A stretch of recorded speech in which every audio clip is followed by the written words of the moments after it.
Ya Rabbi bil Mustafa maqasidana waghfir lana ya wasi'al karami ya Rabbi Mustafa alaik maqasidana waghfir lana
yang sama-sama kita hormati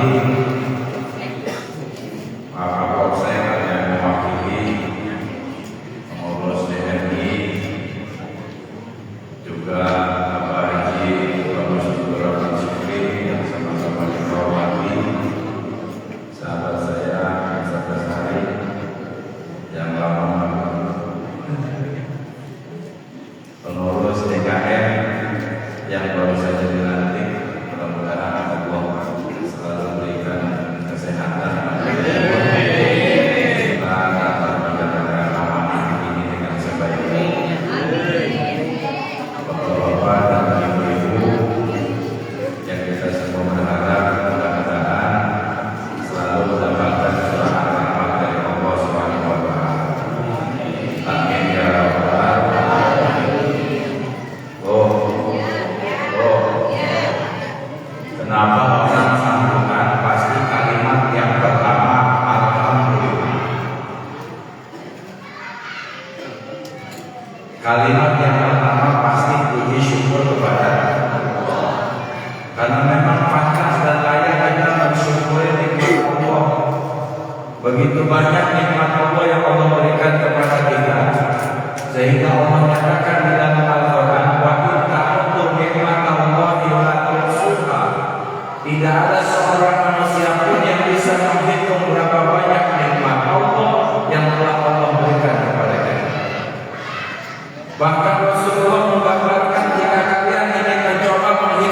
nikmat Allah, kata Nabi, kumpulkan daun-daunan yang ada di muka bumi untuk kalian jadikan kertas, ambil air lautan untuk kalian jadikan tinta, tulis berapa banyak nikmat Allah yang sudah Allah berikan kepada kalian. Niscaya sampai air lautan itu kering, nikmat Allah belum habis kalian catat. Saking banyaknya nikmat. Apa iya sebanyak itu? Ayo kalau menghitung nikmat.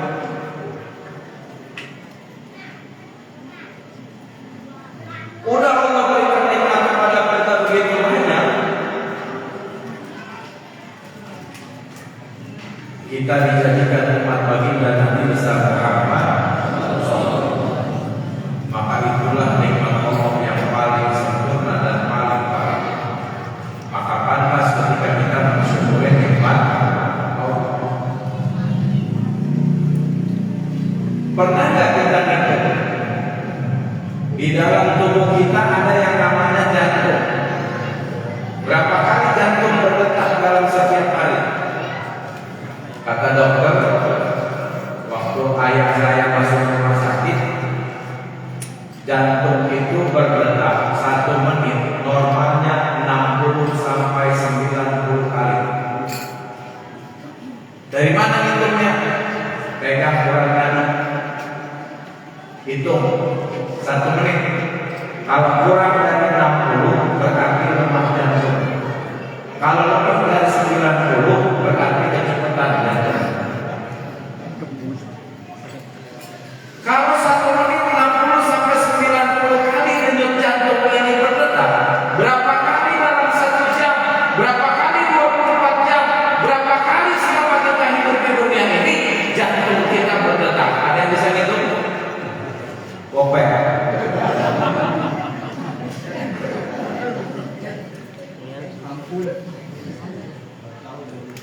Sampai botak saya enggak banget. Pernah nggak kita ngitung? Ngedit nikmat Allah belum? Bukan. Ngedit nikmat Allah bukan? Pernah ngitung berapa kali ngedit sekali? Sehari? Ada yang bisa ngitung? Kalau dibilang ini bukan nikmat Allah, ayo kalau bisa ngitung. Nonton, kayak nunggu. Maka pantas dan layak kita mensyukuri nikmat Allah. Saya pernah cerita, saya dengan Hasan Al-Banna pernah nulis ada 4 ekor hewan kumpul di tengah lapang. 4 ekor hewan itu kambing, sapi, anjing, babi. Kata kambing, alhamdulillahilladzi ja'alani wa tamanwala yaj'alni bakara. Saya bersyukur kepada Allah yang telah menjadikan saya seekor kambing dan menjadikan saya seekor sapi. Kenapa jadi kambing bersyukur? Daging saya halal dimakan, susu saya halal diminum, saya bisa dikorbankan oleh umat Nabi Muhammad untuk mendekatkan dirinya kepada Allah Subhanahu wa Ta'ala. Kambing bersyukur. Yang kedua, sapi. Apa kata sapi? Alhamdulillahilladzi ja'alani baqaratan wa lam yaj'alni kabshan. Kalau begitu saya bersyukur kepada Allah yang telah menjadikan saya seekor sapi daripada saya menjadikan seekor anjing. Kenapa jadi sapi bersyukur? Daging saya halal dimakan, susu saya halal diminum, saya bisa membantu manusia, saya bisa membaca sawah manusia, saya bisa mengangkut barang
daripada saya menjadikan manusia yang tidak tahu rasa syukur kepada Allah Subhanahu wa taala.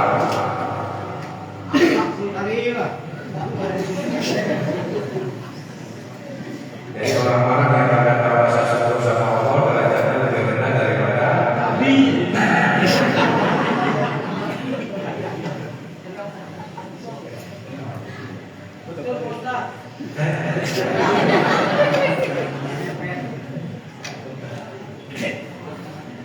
Lalu apa yang melanjutkan rasa syukur? Imtithalul awamir wa ijtinabun nawahi. Melaksanakan perintah Allah, menjauhi larangan Allah. Itu namanya implementasi dari rasa syukur kepada Allah. Jadi ketika kita melaksanakan kewajiban kita, melaksanakan perintah Allah, itu namanya disebut dengan wujud syukur kepada Allah Subhanahu wa taala. Ketika kita melaksanakan ibadah sholat misalnya, maka itulah syukur kita kepada Allah. Ketika kita melaksanakan ibadah puasa misalnya, maka itulah rasa syukur kita kepada Allah. Bedanya manusia mengambil semua. Benar-benar. Wa ma khalaqul jinna wal insa illa liya'budun. Tidak akan menciptakan jin dan manusia kecuali untuk beribadah kepada Allah. Bedanya manusia apa? Benar, Mama, benar. Manusia makan tapi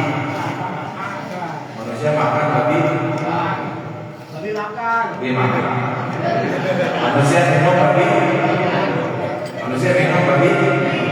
manusia tidur tapi manusia kawin tapi manusia sholat tapi yang nggak sholat.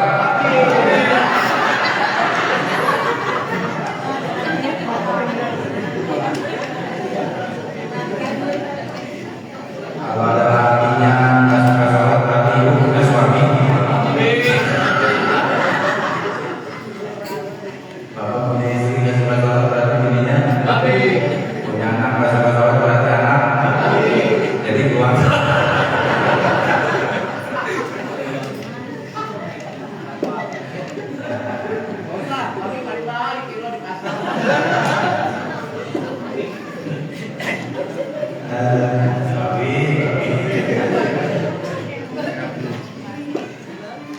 Bersyukur kepada Allah. Ini dari pengurus DKM masjid bersyukur Allah masih memberikan amanah ini, gitu kan? Bukan berarti begitu jadi ketua masjid paling gagah sendirinya. Jadi kalau bukan karena itu pasti nggak bakal ini. Istiqlal kan ada lebih bagus. Benar-benar. Bagaimana cara mensyukuri nikmat tadi? Maka harus optimis. Ya Bu ya. Biasanya kalian kalau paling di sono tanpa orang itu lama baca Bu itu seragam seperti mereka. Ada yang belum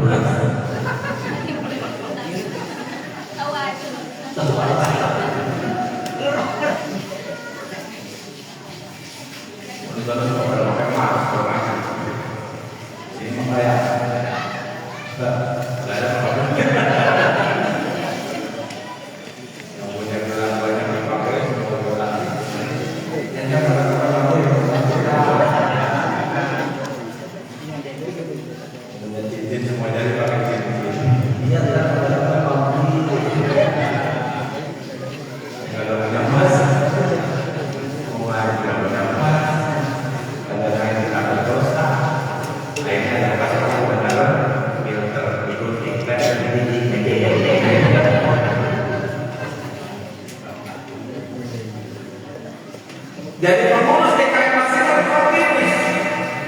Maka saya sering mengatakan sama teman-teman, ketika kita melakukan sesuatu dengan hati yang tulus, dengan hati yang lempeng, kalau kata Imam, insya Allah Allah akan kasih jalan.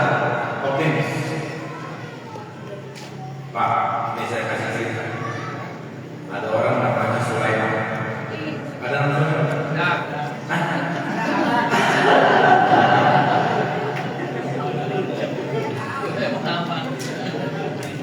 Ini Sulaiman dalam cerita saya. Ini orangnya kagak ganteng. Kalau kagak ganteng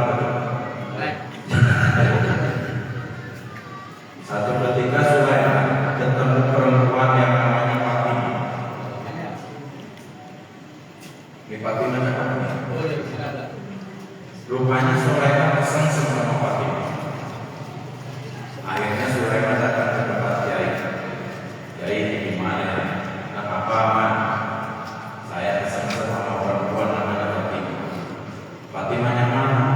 Anaknya Ibu Jubaidah. Jubaidah yang mana? Oh, yang janda udah apa? Jadi Ibu Jubaidah janda punya anak namanya Fatimah. Demen di Sulaiman. Kira-kira gimana nih supaya saya bisa dapat Fatimah? Kata Kiai, ya udah berdoa aja sama Allah, sholat aja setiap malam, berdoa minta sama Allah. Karena pesan Kiai jalannya, tiap malam Sulaiman sholat aja. Dalam sholat aja pun doanya ada aneh. Ya Allah, jodohkan saya dengan Fatimah. Kalau Fatimah bukan jodoh saya, adalah jodohnya yang lain. Gagalin ya Allah, biar Fatimah jadi jodoh saya. Kalau memang kau sudah mentakdirkan Fatimah dengan orang lain, rubah takdirmu ya, biar Fatimah jadi jodoh saya. Maksakan. Udah setahun sholat tahajud, datang lagi sama Kiai. Kiai, saya udah sholat tahajud, udah berdoa sama Allah. Begitu ya. Kata Kiai, besok hari Jumat jam 7 pagi datangin ke rumah. Karena Jumat pagi itu waktu-waktu mustajab untuk PDKT. Datang ke rumah Fatimah. Assalamualaikum. Waalaikumsalam. Yang nyambut emaknya Fatimah. Siapa namanya? Jubaidah. Kata Jubaidah, Sulaiman. Iya Bu, apa kabar? Alhamdulillah baik. Kenapa? Begini Bu, kedatangan saya ke sini mau ngapain? Pengen melamar anak Ibu Fatimah. Apa yang terjadi? Jubaidah nangis. Kata Jubaidah, Sulaiman, saya pernah ketemu sampean setahun yang lalu. Sebenarnya saya yang senang sama Sulaiman.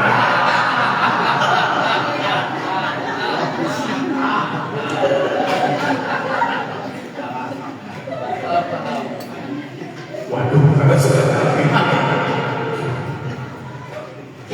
Saya udah setahun sholat tahajud, doa saya minta Fatimah yang jadi jodoh saya. Sama man, saya juga udah setahun minta sama Allah biar Sulaiman jadi jodoh saya. Tolonglah man, saya udah 4 tahun jadi janda.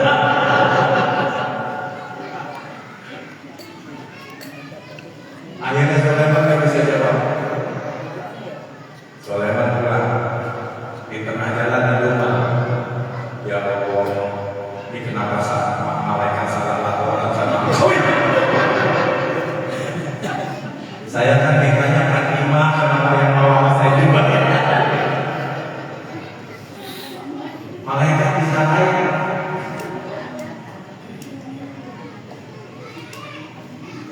Gimana ini ya Allah? Datang ke rumah Kiai, laporan sama guru.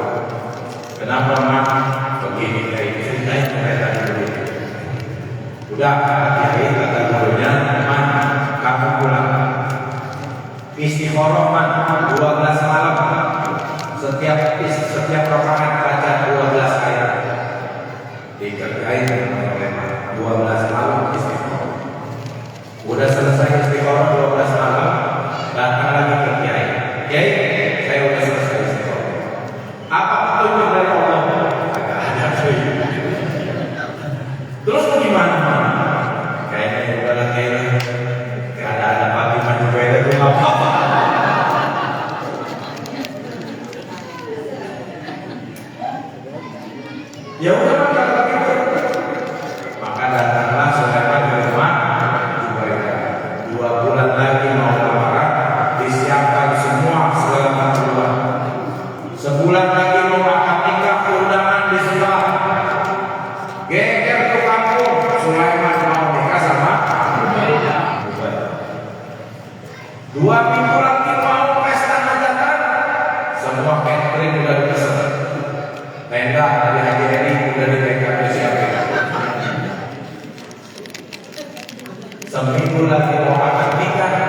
Jubaidah pulang dari pasar ketabrak becak.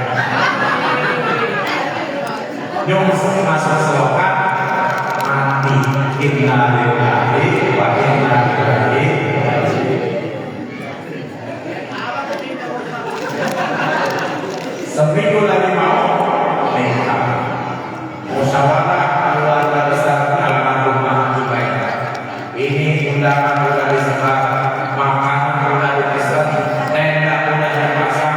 Kalau nggak jadi nikah, ruginya banyak. Udah mendingan kita nikahin aja Sulaiman sama Fatimah.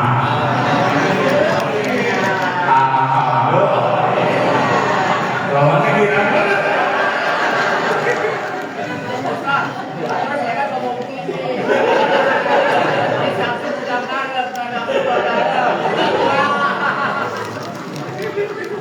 Jadi yang tadinya innalillah jadi alhamdulillah.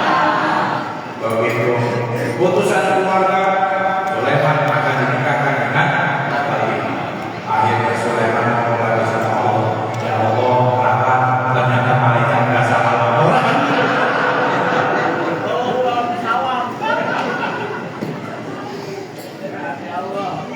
Apa hikmahnya? Optimis. Sulaiman optimis sehingga Allah kabulkan permohonan. DKM optimis. Ini mestinya yang udah begini bagus. Kalau tidak kita kelola dengan rasa optimis, nggak jalan-jalan. Harus optimis. Cuma hati-hati. Kata Nabi, alamatu syaqawati arba'atun, ada 4 tanda orang yang akan mendapatkan kesengsaraan. Jangan kemudian kita melakukan sesuatu, kita pengen bahagia, kita pengen senang, ternyata yang kita lakukan sesuatu yang membawa kita ke arah sengsara.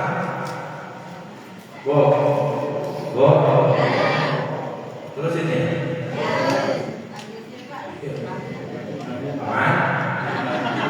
Berbagi, membuat berbagi. Pentingnya ngaji itu, coba ya. Ibu-ibu kalau rajin ngaji, gurunya pasti nanya kalau sekali. Kemana ibu-ibu?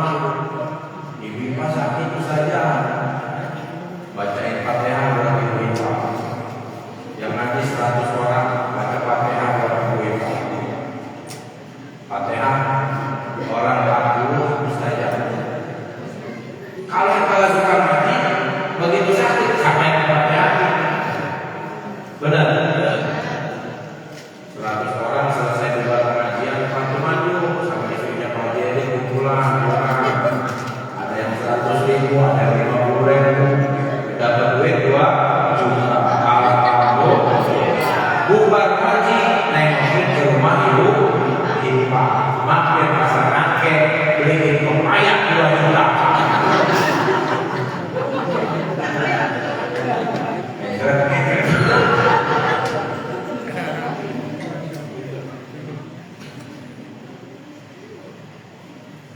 Karena kita pengen hidup bahagia, tapi yang kita lakukan justru yang mengarah kepada kesengsaraan. Bagaimana kita dalam pengelolaan masjid? Makanya kata Nabi, ada 4 tanda orang yang akan mendapatkan kesengsaraan. Yang pertama, an-nisyanu dzunubil maghfirah wa hiya indallahi mahfuzah. Orang yang suka menyembunyikan dosa dan kesalahannya, wa hiya indallahi mahfuzah, padahal dosanya terpelihara di sisi Allah Subhanahu. Kita sering menyembunyikan dosa kita sendiri, kita sering melupakan dosa kita sendiri, yang kita ingin menyembunyikan dosa orang lain, yang kita mau menyembunyikan kejelekan orang lain, yang kita ungkap untuk keburukan orang lain. Benar-benar ada di sini yang kita ada.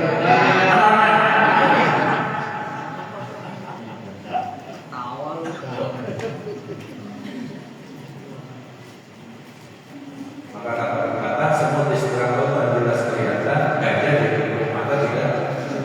Kesalahan orang lain kesalahan kecil, tapi dari kemudian nyampe ke akhirat. Kesalahannya sendiri yang sendiri alaihi nggak pernah diomongin sama orang lain. Satu.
bersifat seperti itu dan berharap akan ada ketentraman di tengah masyarakat. Di masjid ini, kalau semua ingin menonjolkan dirinya, semen pengen kelihatan, paku pengen kelihatan, besi pengen kelihatan, granit pengen kelihatan, keramik pengen kelihatan, pasir pengen kelihatan, semua pengen kelihatan, tidak akan menjadi bangunan seperti ini. Yang membuat bangunan ini menjadi kokoh adanya besi beton pada tiang dan fondasi. Tapi besi beton tidak pernah mau menonjolkan dirinya. Itu sebuah ibadah, sebuah etika. Kalau kita melakukan kebaikan, gak perlu dia ngomongin sama orang lain. Kenapa? Karena akan mengurangikan dari pahala dari sisi Allah dan akan memunculkan sifat sombong di dalam diri kita. Namun berbeda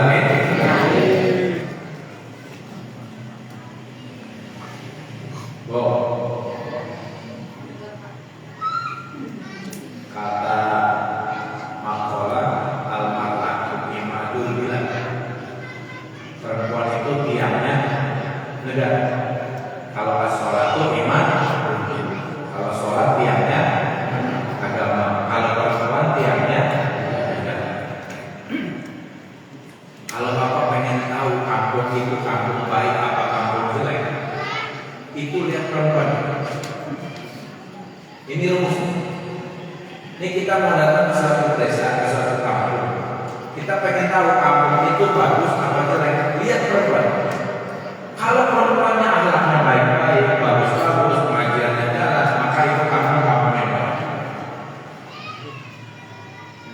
Tapi kalau di kampung itu perempuannya banyak yang tidak, itu kampung yang baik. Al-mar'atu imadul bilad. Jadi perempuan itu sangat dijunjung tinggi. Perempuan adalah tiangnya negara. Tapi tiang tidak bisa berdiri kokoh di tiang. Ini tiangnya berapa? Tiang tidak akan bisa berdiri kokoh tanpa adanya fondasi. Kalau perempuan tiangnya negara, maka fondasinya adalah bapak. Betul?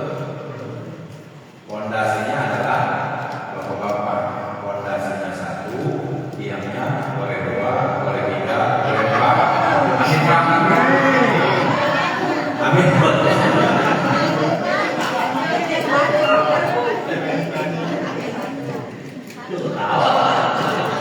Menang banyak.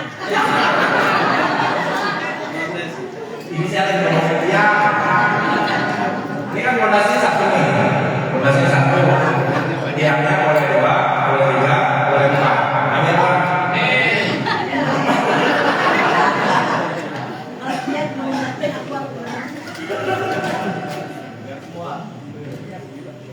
Jadi harus seperti tiang, tidak terlihat besi yang ada di dalam tiang, tapi justru besi itu yang mengokohkan bangunan. Gitu ya. Yang ketiga, an-nazru ila al-ma'ruf itu. Karena orang yang akan mendapatkan kesengsaraan adalah orang yang suka melihat kepada orang yang harta kekayaannya di atas kita. Dalam pandangan negatif. Orang yang sering melihat kepada orang yang jabatannya lebih tinggi. Temannya naik pangkat, malah dia yang meriang. Temannya beli mobil baru, Dia yang kepo. dia yang kepo. Kenapa itu menjadi pangkat kesengsaraan? Karena tidak akan memunculkan rasa syukur kepada Allah Subhanahu wa taala. Yang dia lihat orang yang lebih kaya, yang dia lihat orang yang selalu sosial ekonominya di atas kita, yang dia lihat yang jabatannya lebih tinggi dari kita, yang dia lihat orang yang harta kekayaannya dia lebih banyak dari kita. Jauh dari rasa syukur kepada Allah. Coba kita balik, lihat yang lebih miskin, lihat yang jabatannya lebih rendah, lihat yang harta kekayaannya di bawah kita. Maka yang keluar dari mulut kita adalah ucapan Alhamdulillahirabbil alamin. Yang punya mobil lihat yang punya motor. Alhamdulillah walaupun mobil gak cakep-cakep amat, enggak kehujanan kayak naik motor. Alhamdulillah. Yang punya motor lihat yang punya sepeda. Alhamdulillah walaupun hujanan tapi cepat nyampe duluan daripada naik sepeda. Alhamdulillah.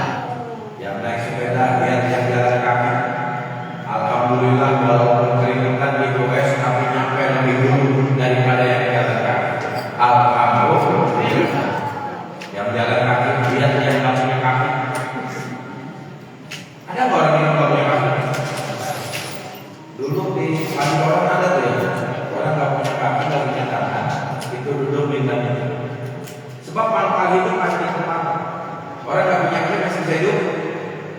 Orang nggak punya kaki bisa hidup. Orang nggak punya tangan bisa hidup. Orang yang jantungnya sakit masih bisa hidup.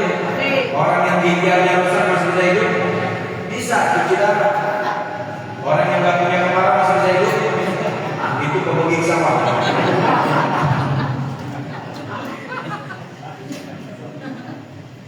Yang punya kaki lihat yang nggak punya kaki. Jadi yang kedua dari mulut kita adalah ucapan alhamdulillah. Mensyukuri apa yang Allah berikan kepada kita. Ternyata lebih banyak nikmat yang Allah berikan kepada kita daripada kepada saudara kita yang lain. Yang terakhir, an-nadru ila ma'lumah al-fiddin.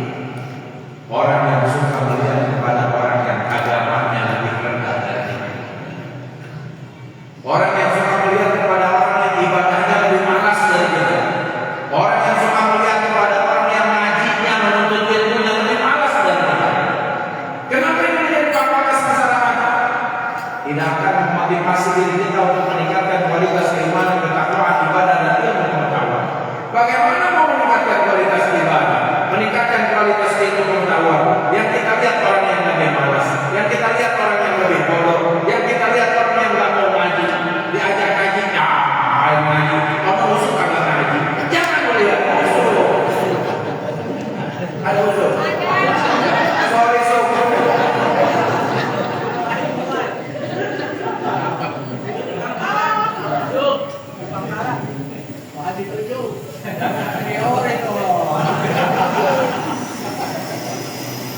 No, lihat aja ini yang artinya ini begitu. Jadi kita termotivasi. Alhamdulillah.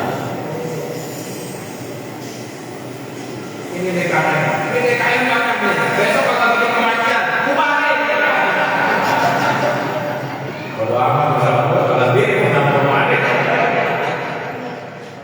Bikin pengajian. Ada juga masjid bikin pengajian. DKM-nya kagak pada ngaji.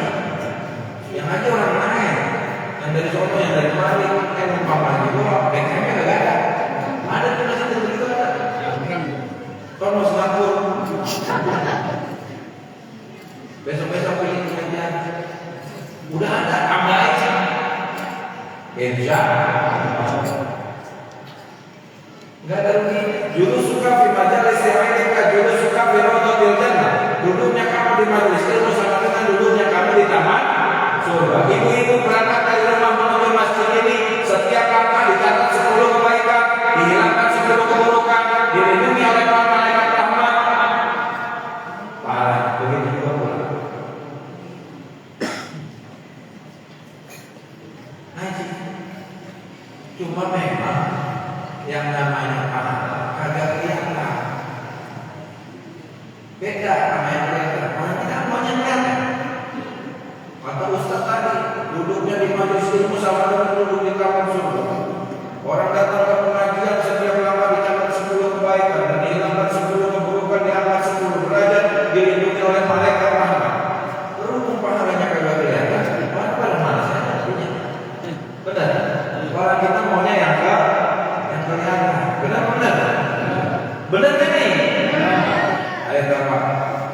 Umumin malam ini. Barang siapa yang ngaji di masjid Miftahul Huda setiap malam Senin di masjid Miftahul Huda, maka setiap orang dikasih duit 200.000. Benar? Bodoh. Yang sakit datang ya, yang meriah datang lah, yang satu datang lah, minta ditongkrong, emang makan duitan.